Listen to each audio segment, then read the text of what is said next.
راځئ تعلیم راځئ تعلیم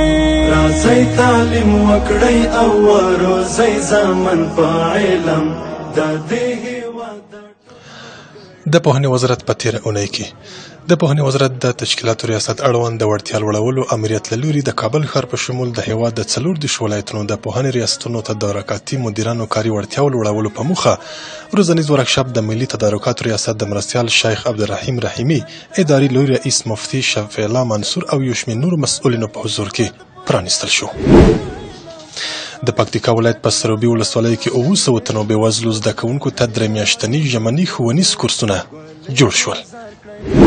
په لغمان ولایت کې د ښوونځیو څه باندې 500 تنو مدیرانو ته د تدریس طریقه تر عنوان لاندې 15 ورځنی ورکشاپ پیل شو. د یاد ورکشاپ د پرانیستي په مراسمو کې د دغه ولایت پوهنې رئیس مولوي شاهجهان ساجد د ښوونځیو له مدیرانو وغوښتل چې له خپلو زده کړو مهارتونو څخه د هېواد بچیانو د لا غوره ښوونې او روزنې په برخه کې کار واخلي. د فراه ولایت په اناردره ولسوالۍ کې د ابوالخیر عبدالحی مدرسې ودانۍ پروژه چې د ابوالخیر عبدالحی کورنۍ لخوا د 150,000 امریکایي ډالرو په لګښت په 600 متره مربع ځمکه کې جوړیږي د پوهنې مسؤلینو په حضور کې پرانیستل شوه.